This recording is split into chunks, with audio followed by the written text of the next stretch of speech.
አይነ يخرج የታቅጣጫ ነው የሚወጣው ነብያችን ሰለላሁ ዐለይሂ ወሰለም ይላሉ انه خارج بين الشام والعراق دجال የሚወጣው በሻምና በኢራቅ መካከል ነው አሉ فعاث يمينا وعاث شمالا በስተቀኝ ያበላሻታል መሬትን فعاث شمالا بستقرام يبكلاتال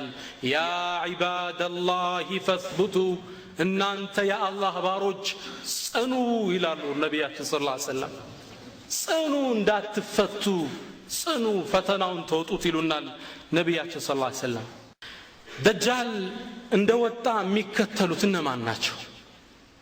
መጀመሪያ ይሁዶች ናቸው ይሁዳ ሁሌም ከሸርጋ ነው አረ የሚጠመጠመው አሁን እንኳን በቅርቡ የሰላማን መርከብ ጠልፈው ዓለምን ጉድ አስባሉ አይደል ሂትለር ይባላል ሂትለር ታውቁታላችሁ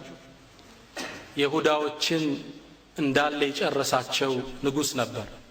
በጣም በሚሊዮን የገደላቸው حتى አንዳንድ ጸሐፊዎች ምን ይላሉ ሂትለር ይሁዶችን ገሎ ስባቸውን ሳሙናን የሰራበት ይባላል በጣም ነበር የሚጣላቸው የተወሰኑትን አልገደላቸውም አውቆ ለምንድነው ሲባል አውቄን የተውኳቸዋል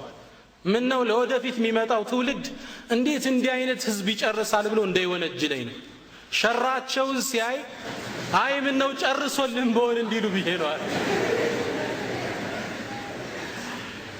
እንዳለ እንደው ገሏቸው ቢሆን ምን አለ ብሎ እንዲል ብዬ ነው የተውኳቸዋል ይባላል ይሄንም ደጃልን የሚከተሉት ማን ናቸው ይሁዳዎች ናቸው ነብያችን ሰለላሁ ዐለይሂ ወሰለም صحيح مسلم በተዘገበው ሐዲስ ላይ من حديث انس بن مالك ምን ይላሉ يتبع الدجال دجالن ይከተሉታል من اليهود اصبحان 70000 70,000 ይሁዳኖች ነው የሚከተሉት وعليهم طيالسة ማለት ይሁዶች እዚህ ጣል የሚያደርጉት የእምነት ልብስ አለ ያን ያደረጉ 70,000 ይሁዳ ይከተሉታል ለምን ይመስላችኋል መጽሐፋቸው ላይ በቅርቡ በወጣው ዘገባ ላይ መሲህ ተላከ ነብዩላህ ኢሳ ነብይ ነው ብሎ ሲላክ ላ ዲቃላ ነው አሉ እንግደለው ብለው ወሰኑ ሊገሉትም አሰቡ አላህ አነሳው ሌላን ሰው ሰቀሉ አሁን ትክክለኛው መሲህ ቃል የተገባልን ደጃል ነው ብለው ነው የሚያምኑት ስልጣኑ መሬትንም ባህርንም የሚያዳርስ የይሁዳን ክብር የሚመልስ ወንዞች አብረውት የሚፈሱ ፍጡር አላህ ይልክልናል ብሎ ያምናሉ